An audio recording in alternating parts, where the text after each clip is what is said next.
All right, guys. Normally, for years and for years to come, probably, I usually do live streams on, used to do them more often than not on a rainy Sunday because, like I've always said, rainy Sundays, it's a good time to read some comics. It'd be raining outside. You couldn't go play. It's Sunday afternoon. There's nothing to watch, unless you like golf and that sort of thing. So it's really kind of nostalgic. But today's not Sunday. It's currently not raining. It is a rainy Saturday. Uh, we've got the remnants of a tropical storm coming all the way up here from the Gulf of Mexico, all across up the East Coast. And what I'm doing today is this is a comic book haul from the uh, Salem, Virginia, outside of Roanoke, probably about 2 hours from me. And I've never digits of how I felt with that. So I did this stream last Sunday, and what happened was this is called Take Two because, believe it or not, it got a copyright strike. I did not know that I was going to do an hour and a half on these comics and talking about going to Roanoke. It was a fantastic show. It actually took off. And I think within 6 hours, an hour and a half live stream about a comic book haul got 175 views on my channel. And then I got the copyright strike, which there's a whole story for that. It's crazy. There was really nothing in there to copyright strike. But to get it taken off, I would have had to give him my personal information that the other person I do believe would have seen. And it's just not worth it for a video. So I'm like, yeah, I'll just do it again. So for people not to have deja vu, I've come outside and I'm on the porch. If it rains, we're okay. You're going to hear the highway. You're going to hear the wind. You're going to hear the crickets and the birds. So we'll just get on with this and stuff and look at some books, right? And if you watch the stream, I have privatized the video. There's some great talk there. I hate that I just went ahead and privatized it, but the person who copyrighted struck that video is getting all the monetization on it. I'm not big on monetization, but I'm not going to do the work and let somebody earn a penny. So I don't, But went to Salem, 22nd year of this comic book show. Saw some great people masked around. A lot of people recognized my voice. Some people I hadn't seen in years were there. People, ran into a guy named Gary, who I'm not going to put his last name out. A guy named Gary who, I think we're straight. A guy who, I was in the military with. A lot of people were talking. One or two people did recognize me from the Howler Mouse channel, which always cracks me up. And there were some good deals there. Not everybody was in the best mood. Hey, good morning, Victor. Good morning, Scott. But not everybody was in the greatest of moods, but it was all right. It was all right. Had a few good talks with the people. And again, I'm going to say what I said last time. I'm not going to slam some people for the pricing because, number one, there were good deals there, even though there were like about half the vendors that are usually there. Social distancing, a lot of stuff going on there. But I'd like to commend them for coming out during the pandemic to have a little bit of a normal life and something a little bit fun to do, because just about all the comic book shows, the big ones, Heroes Con and a few things, have been canceled. Baltimore Con is usually in October. I haven't heard anything about that. Heroes Con in Charlotte was canceled. A great little comic book show in Dublin, Virginia at a community college. It's free to get in, and they have a lot of great things going on, canceled. So all these vendors that came out, man, I commend you. Thanks for giving us a normal day. Then met up with a bunch of friends. A few people there. Scott texted, said he couldn't make it while I was driving down there. He was in the chat there. But it was kind of like we picked up right where we left off. We went into Roanoke to a place called Texas Tavern to eat, ate outside. And man, Roanoke has a completely different feel. I lived in Roanoke about 10 years ago. And yes, there was 4 or 5 protesters across the street from the police department in downtown Roanoke with the defund the police. And there was like some very, I don't care, it's tactical. That was down the street. Apparently the city gave people permission to put down whatever. But it was the first time ever I had gone to Roanoke that you could feel a tension in the air. It was almost like if you lit a match, it would go off. Very strange mood there now. And some people in the last chat that I talked about this said I was dead on and Roanoke's been off kilter. Yeah, what's up? Hello, nature. But it was really strange. Two comic book shops in town are now out of business. One is temporarily shut down, so he says. The other one's been converted to a game room where I think I saw somebody inside smoking a blunt. And they have a security guard that'll take a wand to you to see if you have any problems. And that place felt a little shady. I mean, and that's what I was like, yeah, we don't need to be in Roanoke after dark. And I have not felt that way about anywhere I have been since the 90s there. The wind is playing havoc with the sound. Maybe we can't do this. Maybe I'll have to start over there. So that's what I get for having a really good microwave. One of the two comic book shops is being renovated. Let me see if I can keep this mic out of the wind. Is that better? Because I'm about to start showing comics. If the wind is going to play havoc with this, I'll just go inside and start the stream over. All right. We'll just go ahead because I know there's a delay on this stuff. But some of the comics that I got great deals on this. A lot of these were dollar comics. Comes and goes. Awesome. But I'll just pay attention to the wind and see what I can do here.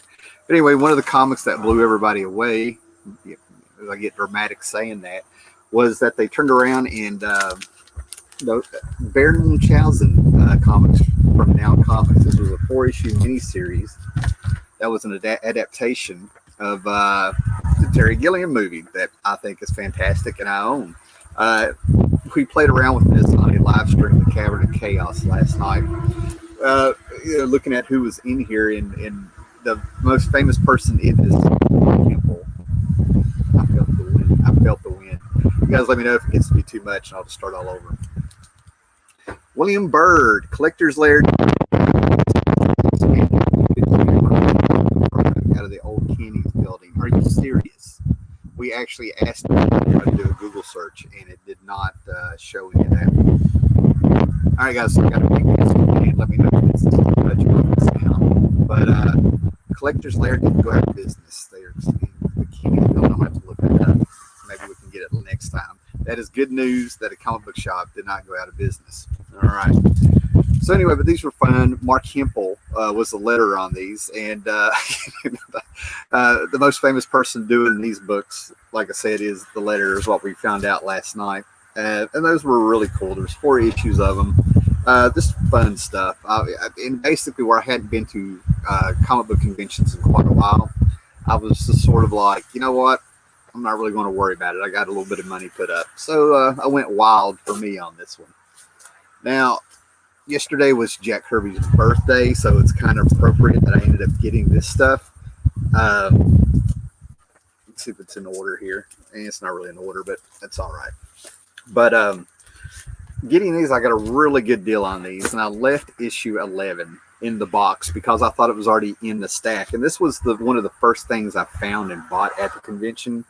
I got a great deal. The man that I bought these off of had just said he just bought a collection. He didn't really go through and sort anything out. And then it really surprised me because he was just in a mood. I bought from him before for years in other places. He's always really nice, so maybe he was having a day. I stuck around there. Like I said, I'm familiar with the guy, so it didn't really jolt me too much. It was just odd. And he confessed, he told me, we got to talk, and he kind of told me he doesn't even read comic books. He just does the shows to make some money. And I'm like, oh, wow. Kind of makes me wonder how you don't read comics, you're not into comics, and how you there's a story. There's got to be a story about how you ended up doing this. All right, so anyway, I ended up getting some Forever People. I now need issue number 6 and number 11. I ended up leaving number 11 in the box because, like I said, I thought it was there. And when I was making the stack and had these, and I found one extra issue in there to add to my stack that wasn't number 11, this kid who's a kid to me, he's probably in his early 20s, I felt a little bit bad for him because he was like, sir, are you going to buy that Forever People? And I was like, yeah, I am. I was like, I felt Felt kind of bad because of the look that came over his face. I have been there. I have been on the other side of that.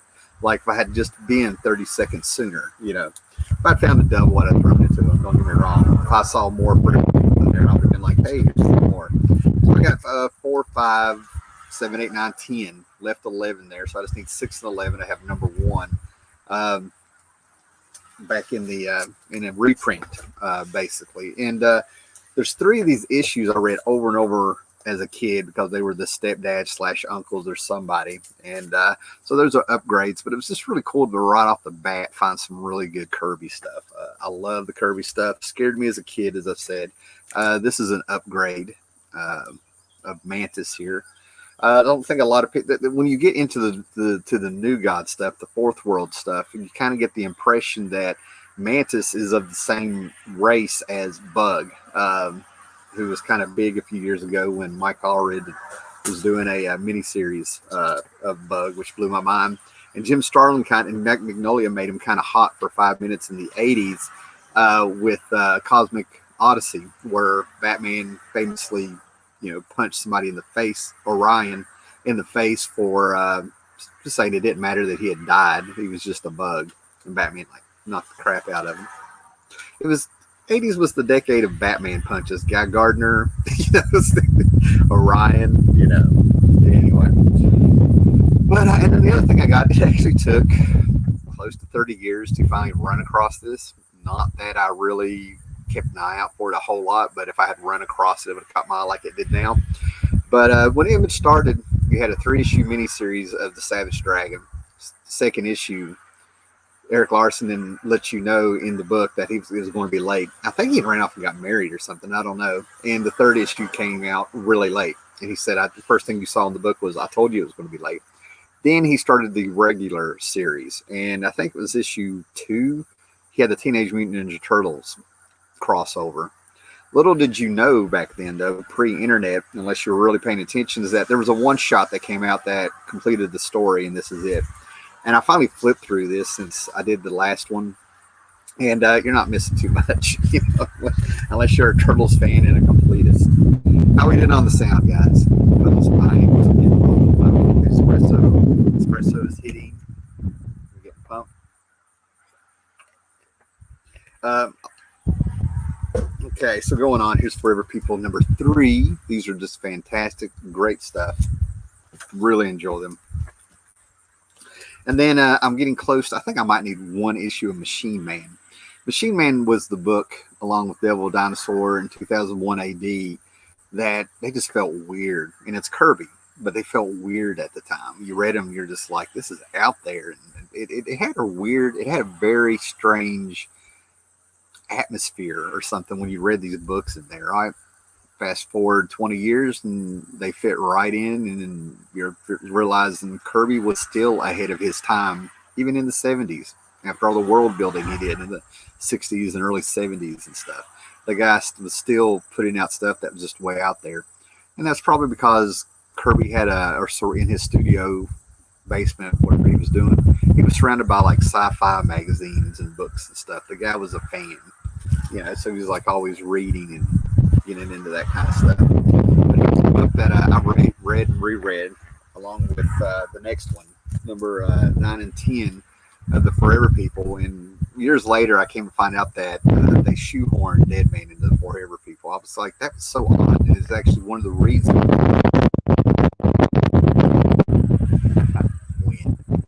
And it's actually one of the reasons that I think I read and reread this. By this time, I think they were going to put reprints and pickup features of Jack Kirby's Golden Age work on the Sandman.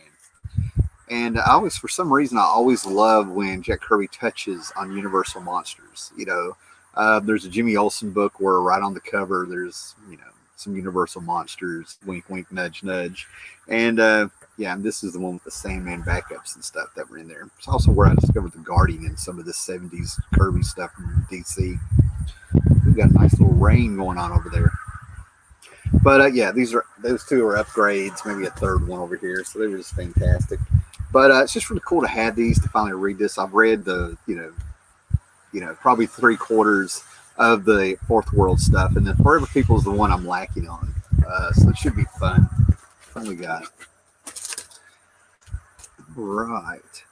So something else I found there, as I was going through there, I'm a huge Jack Knight Starman fan. I became a Starman fan back in the early 80s. I was probably 9 or 10 when around the 40s, this around, I don't know, 42, 43, whatever it was. But there was a solo kind of a retelling of the origin of Starman and All-Star Squadron by Roy Thomas. And something about this just got me. Yes, it's colors, and it was a cheesy outfit from the 40s. But what I really like is that even James Robinson, I think something I read when he did the 90s Starman, his run on it, where he came with the legacy and pulled all the Starman up and quite a few things stuff. He even talked about the Shade. The Shade was a character who loved Opal City, and Opal City had sections. It's based on Asheville, Virginia, is what I've always understood Opal City is. So if you've been to Asheville, you totally get different sections of that city being in a different architectural style, if you will, But they kind of talked about they even mentioned how his costume was red and green, and everybody else was running around in those 40s garbs and stuff, right? And it's talking about even Opal City influenced Starman. It's the perfect costume for Opal City because of the French influence and the Art Deco stuff. It's a very smart book, and I love when they acknowledge things like that and kind of give it a little twist where you're like, of course he would wear this. It's perfect for Opal City. So these Millennium editions are really kind of cool. And it really amazes me how some of them can be kind of pricey because of, that gold label there, So it was a cool find, and I'm going to stick that right in my Starman book. It's going to be so cool if we get a good rainstorm while I'm doing this. I'm kind of waiting. I can actually see it raining across one little hill, probably about a half a mile away. I can actually see the rain. It's cool. Anyway, if you could hear me, I had my hand on the microphone. But here's what was interesting. The dude that did not read comic books and bought this collection, this Detective Comics number 647 had a $15 tag on it. We could not get our phones to work to get our data, Wi-Fi, whatever, anything to work to kind of look it up. I recognize the cover. I know there's some people that had this on like their wish list for the year and stuff when they posted on Instagram and Facebook. People do get a piece of cardboard, a backing board or something, write down about 10 or 12 books they want to get this year, and it's usually key books. So I just went ahead and got it for $5. When he offered $5, I would get it. And I love the cover. Matt Wagner doing Robin and Batman. I just love his stuff, when Matt Wagner, gets, even just touches Batman. But anyway, I could go on a whole other rant about that. But it turns out that this is a key book because this is the first appearance of Stephanie, what was her name, Brown, who's the spoiler, who became a Robin there for half a minute. Oh, the mail's in there. See if they crush and destroy my mail. All right. It looks all right. Looks like it was just an envelope. Okay. Now, I really got excited to find these just because it's more of the collector in me. Some of these books, like the Fantastic Four one I want to show, I already have the issues. I have sporadic issues of the Hulk I want to show you. But I really think it's some of the first trades that Marvel did. And when I showed these last week in the stream, someone pointed out to me that those early Marvel trades, I still haven't been able to crack them out. I've had them open to sit down and read. Something would happen, or I would end up being too tired or something. But I said that they would take out things from the original books that dealt with subplots or something, right? And I'm like, oh, wow, okay. But these were from 88 and 89, I believe. And I could have gotten the actual issue of this, but I went for the trade because I think it's really cool just to have some trades from, I think some of the first ones Marvel did. And these are an odd size compared to trades now, and the insides are still creamy, and the colors are still great. They've played out well. I don't know what kind of manufacturing they did. I don't know what kind of paper stock they got into. I don't know what they did, but it's really fantastic. And this starts from 340 to, doesn't say on the back, but I ended up getting 340 all the way up to the end of the McFarlane run, and maybe an issue of Eric Larson as the leader in it. And this is right when wind and a chainsaw. That's interesting. I've never heard a chainsaw in this neighborhood. Okay.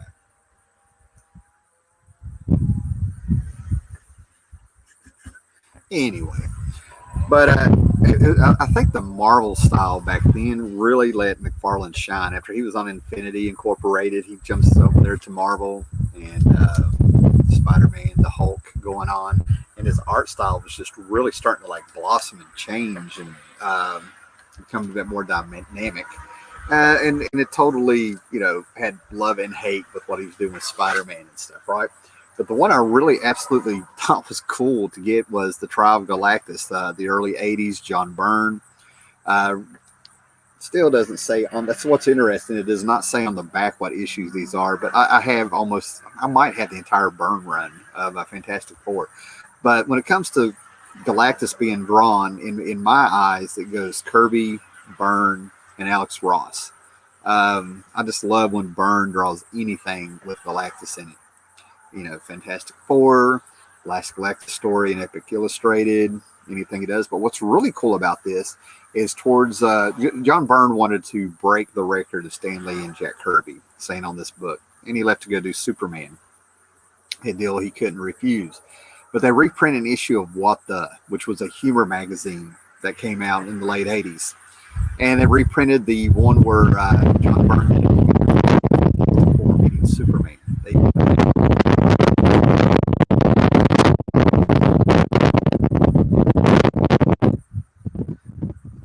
I'll speed up a little bit. All right, and then these were really cool. There's a set of books from Epic Comics, the Marvel imprint back in the late 80s, early 90s and stuff, right? Where you had Clive Barker's Hellraiser. These were kind of a prestige format anthology series, 2-3 stories in each one. Different people, different teams of creators would come in and do a Clive Barker Hellraiser horror story. And they look fantastic when you get a bunch of them on your bookshelf, because on the spine they have like little little skulls and stuff. They're just fantastic. Well, this Checker book publishing group came out with 2 trades of that. This may be the entire series. And of course I had to get these. Now these were the books where I was putting them down, walking away, because I'm a cheap bastard still. And then I did the thing where I pretended I'd left the con and I was 20 minutes down the road and I've gone too far to turn around. Do I have that burning sensation to have these? Yeah. So I walked over there and I was like, I'll take them, and got these for half off. Alex Ross, Neil Gaiman, Dave McKean. These are just really fantastic. I enjoyed them and can't wait to crack those open. I mean, Halloween is 2 months away, and that's about it. All right, I'm still just moving along. All right. Now, the guy that I bought some of that stuff off of, I ended up getting this for free. Nothing spectacular about this. I think there was 3 issues of Jughead where we got the Archie superheroes, where the Captain Pureheart and their alter egos in the late 60s, and they kind of flew around. But when I was going through his stuff, I just kind of chuckled and pulled this out, and he was like, I know there's a story. I want to hear the story. So I just told him this is a comic I read when I was 6 years old back in the 70s that never had a cover, and I read and reread it. And I kept this in the stack with my Beagle Boy comics and my Super Goofy for you layman out comics and stuff, right? I mean, yeah, I was reading the Silver Age stuff that Stepdad and the Uncle had, and the horror comics and the Bronze Age stuff and the Silver Age stuff they had laying around. But, yeah, I enjoyed my little humor books. Reminded me of Saturday morning cartoons. It's fantastic. So I had a huge stack of Uncanny X-Men. What I found cataloging my comics on the CLZ app is that a lot of my X-Men books are not in the best condition. I've had them for so long before I got into the bagging and boarding thing. I was not an X-Men fan in the 80s like everybody else was. People were mutant crazy back in the day, Wolverine crazy back in the day and stuff, right? And I just wasn't that excited about the X-Men, right? And I'm a contrary kind of guy, and that actually the fact that everybody liked them and loved them sort of probably shied me away. Um, I started coming around to the X-Men big time, even though I already had some of the comics with the Asgardian Wars. That was the turning point for me and Art Adams and stuff, right? Okay, I can wait. But anyway, this was a book that I cannot believe came out in 1985. The whole point was is I had a huge stack of X-Men books. Some were going to be upgrades, some were going to fill in the gap. I'm watching the rain get closer. This is very cool. But anyway, I put a bunch of them back. There it is. It's now raining here.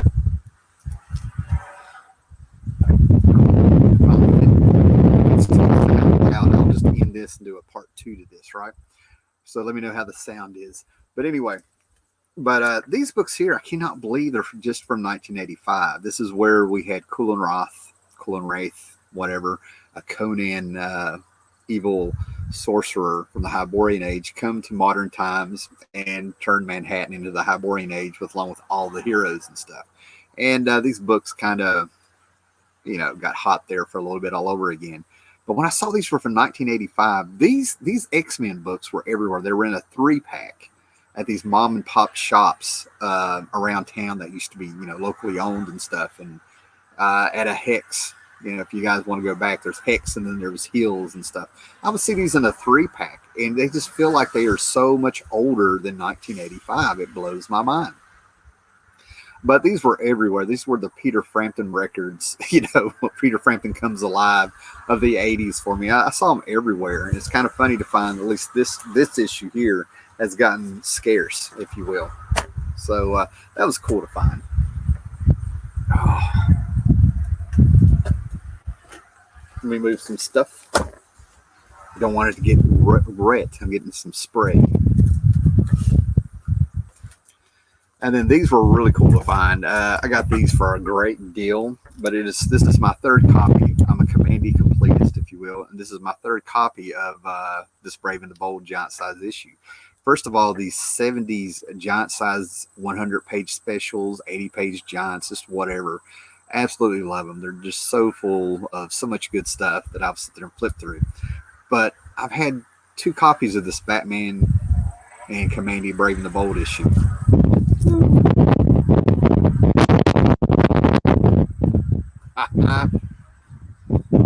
I'll talk about these, then I might go in. It's getting nasty here. Anyway, but it's so nice to have one that is not ripped up, in the front cover. Batman the Atom with some Solomon Grundy action. Thank you, Solomon Grundy fans have been since I was a kid. Batman in the Metal Man. All right, that's there, and I'll do a part here a little bit later today, probably. And I want to come back outside after the rain and stuff. So we got the mist going on, we got the wind blowing. To be expected. So I'm getting a little bit of the tropical storm, the tail end of it. So it's calmed down. We'll keep going.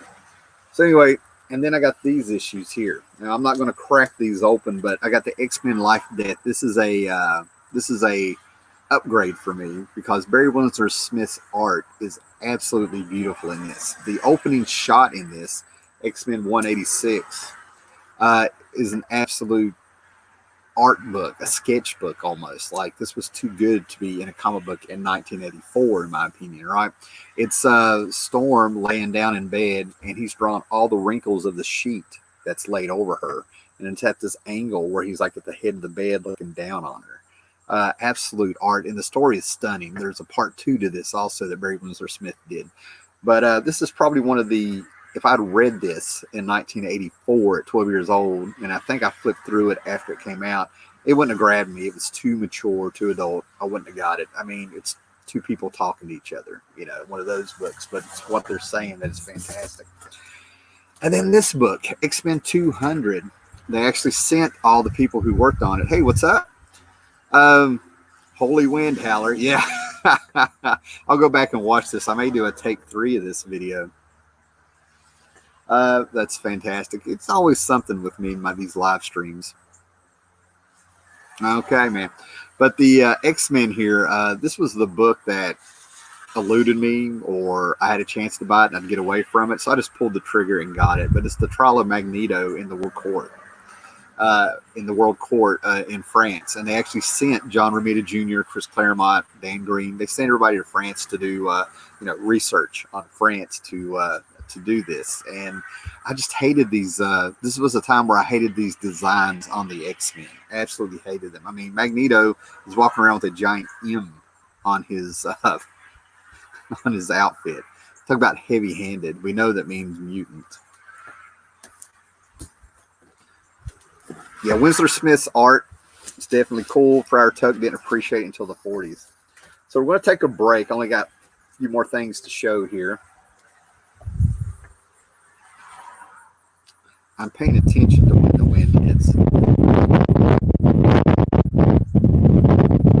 to have to get one of those things, those gloves to put on my microphone. I think we're okay. But Ollie's had something. I picked up 2 books at Ollie's again. I had some great stuff I found at the beginning of the month. And I dropped by and they had a few more things. But no, wait a minute. Excuse me. Books a Million. Books a Million. I went to Ollie's this morning. They didn't have anything. That's why they're on my mind. So anyway, I bet I could put this microphone in this box and the wind wouldn't hit it. Anyway, the Immortal Hulk. This trade blows my mind. I got this on sale, of course. Look how thin this is. It's only like 3 or 4 issues, 16 to 20, excuse me. But the Immortal Hulk is a book that everybody is saying is fantastic. I've had some people compare it to Alan Moore's Swamp Thing, and there's no way. There's no way. I'm not going to be down on this. But like, this is the book to get. A lot of people love it. I read 2 or 3 issues online, so I figure, hey, Alex Ross cover. Rick Jones, Silver Age Rick Jones, sitting in a cemetery with the Hulk and the Moon. I would have this as a freaking poster on my door if they came out with this. And then I got this Thanos, Infinity Siblings, right? For a while there, Jim Starlin was doing Thanos stories that came out in hardback. There's a series of them, right? And he quit. He ended up leaving Marvel with this because with what he was doing in this book, amazingly, the regular Thanos actual comic, the writer of that magically appeared with, a plot that was just so similar to Jim Starlin. They called it a coincidence. Who knows? But Jim Starlin came out and said that guy is doing his thing. Keep buying the book. He didn't really bury the guy. But I got this because it's Jim Starlin and Alan Davis. And I love on the cover how we still have Star Fox looking like he's from the 80s, who is Thanos' brother, Eros. And a pretty creepy guy when you find out about his power. And Thanos still looking like he's from the 70s in a book that came out in the 2000 teens. I just kind of love that, all that contradiction and stuff. But in the inside, Alan Davis has redesigned Star Fox's costume a little bit. That might be an interesting read. I like Star Fox when he was in the Avengers there, and I think She-Hulk got a hold of him.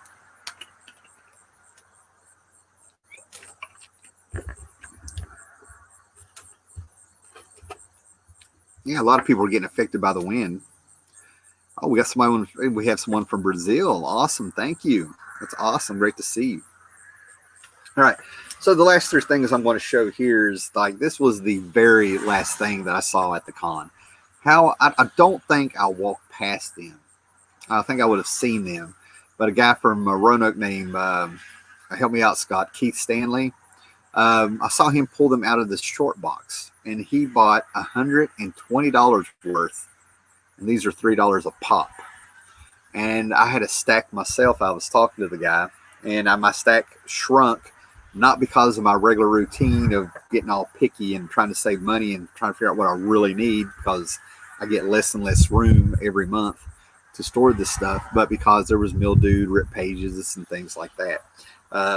But I still was able to pick up some very cool stuff. These treasury editions, $3 a pop, went through this.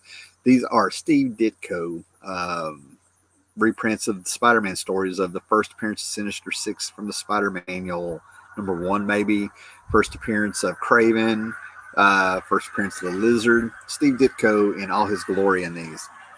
And last night I cracked it open during the live stream on the Cavern of Chaos. Man, that is a nice little mist going on over here. I'm very relaxed now.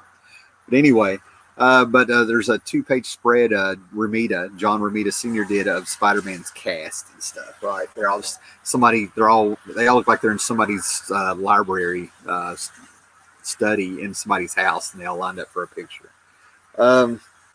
Batman with some great stuff in here. I'd only seen the advertisements for these in old comics. I never thought I'd really have my hands on one. It's in really great shape considering. It was $3, but a lot of the treasury editions, if you do find them at a flea market or a yard sale or a con, and they're in the great big huge bags, definitely ask to pull them out and make sure that the Dinorama stuff that they have here isn't ripped off. A lot of those treasury editions did not have backs on them because of that. Now this is an upgrade. Anytime I find these treasury editions, these oversized books of the Legion of Superheroes, who I'm a huge fan of, they're always beat up and stuff. So this one just has a split at the end, but I'll take it. But this is probably like my 3rd or 4th one of this, and it's so cool to have one that's actually together. The 70s Legion, the Mike Grell Legion. The Legion is just so freaking cool, and it's really cool when I see Alex Ross do Legion of Superheroes stuff, because he goes back to that 70s era, around the same time I sort of discovered him. And I love the Silver Age Legion, myself, but I always love my Legion stuff. So, guys, thanks for hanging in there. Thanks for putting up with the wind. Thanks for checking in from all over the place here. And I think I'm going to go in. Might take a nap, might do some art. Don't know. I've already been out this morning, and there's nothing out there today. Theaters have reopened around here. The closest one is probably 30 minutes away. 40 minutes away. And we have Bill and Ted movie 3, Face the Music. And we have the New Mutants. I've heard horrible things about the New Mutants movie, but I'm kind of curious. I don't know. We'll see what happens. So you guys be excellent to each other. Thanks for putting up with the wind. Thanks for not blasting me. Thanks for checking in. And this espresso is really kicking in, so yeah. All right, guys. Later.